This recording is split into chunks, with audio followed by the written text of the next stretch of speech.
I know that we have to touch on one thing because it's in the title of the YouTube video, and that is this apparent cover-up.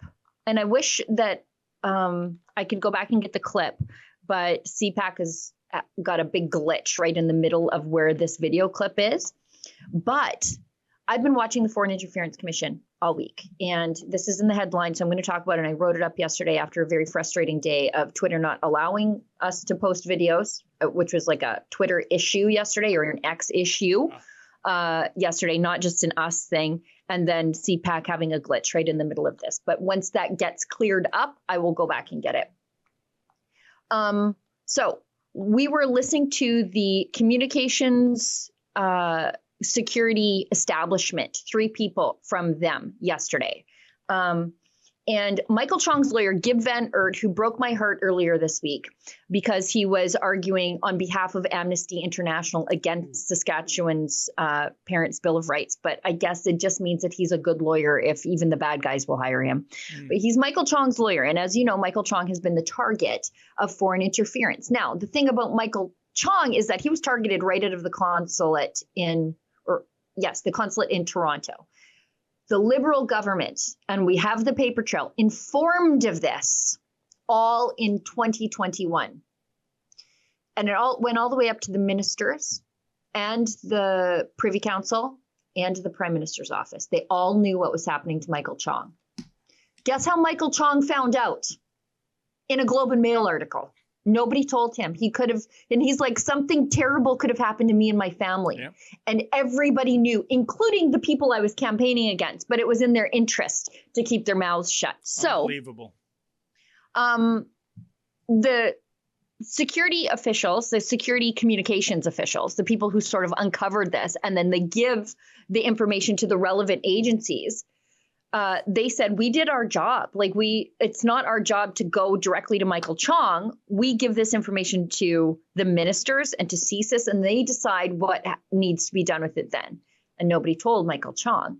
So in testimony yesterday, Gib Van Aert, breaking my heart, he produced a 2023 memo from Jody Thomas, so Trudeau's former national security advisor. He called the memo nonsense and a bureaucratic attempt to cover up the government's gross negligence. Basically, the memo is to the prime minister saying, there are failings of the security establishment to pass along this information to the MPs, but don't worry, we're fixing that. And what Gib Van Aert was saying is this was all coming out, and they produced this memo to the prime minister to lay a paper trail to cover up the fact that they knew and never told Michael Chong.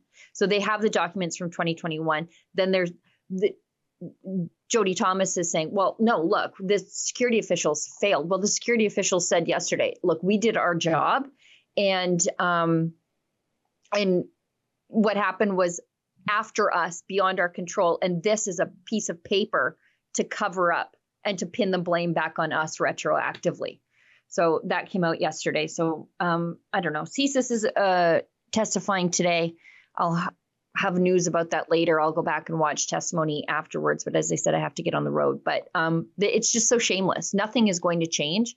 And it probably won't change until somebody gets killed and poisoned by, China or Russia or whatever. Although Russia, as testimony has shown, doesn't actually care all that much about us. they don't care. But they're just going to hang on to this information, the Liberals, once they have it, because it benefits them. And I go back to 2015, the election night promise of Justin Trudeau.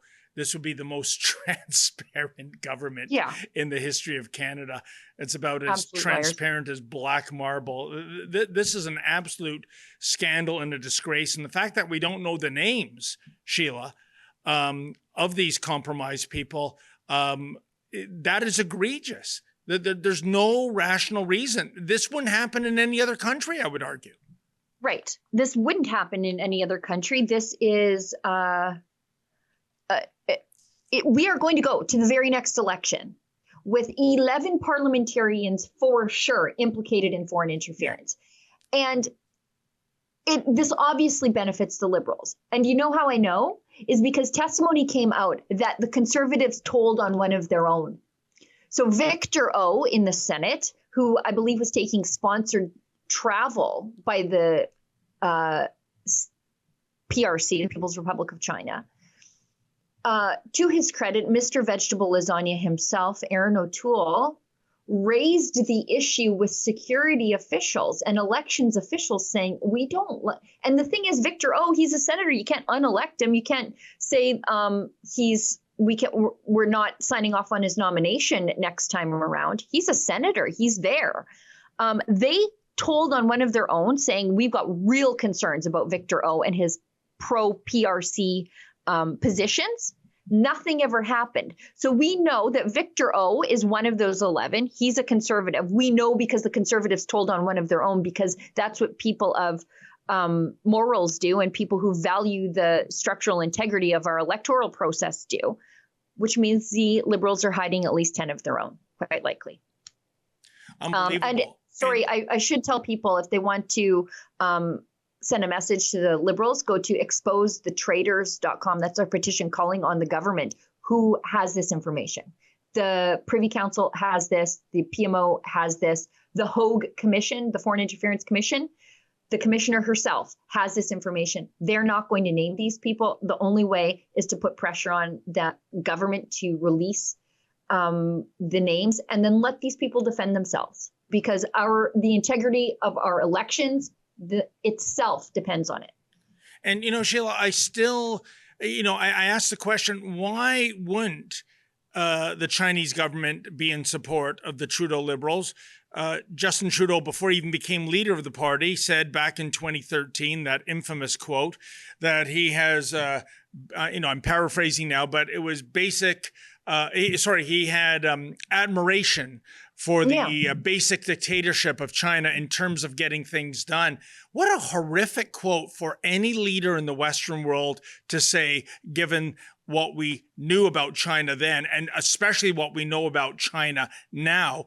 I condemned the Prime Minister for a lack of transparency a few minutes ago. Well, now I'm applauding him because he's not hiding it. He's down with communist China in terms of getting things done. And by the way, what is, in terms of getting things done, Sheila, I don't know, shutting down freedom of speech? Maybe that's one of the things. Unbelievable. It's the news event of the year. Canada's most controversial premier sits down with Canada's most controversial journalist, and everything is on the table. Come watch Ezra Levant one-on-one with Alberta Premier Danielle Smith in front of a live studio audience in Calgary. Nothing's off limits. Nothing's held back. Questions that would make Justin Trudeau invoke martial law. Answers that will make Stephen Guilbeault pee his pants. You're not going to want to miss this one. But you have to be there, in person, at the Rebel News Live mega conference in Calgary on October the 5th. Tickets are limited, so drop everything and go to rebelnewslive.com right now. Special discounted prices for Patriots and special extra high prices if you're with the CBC. Go to rebelnewslive.com now.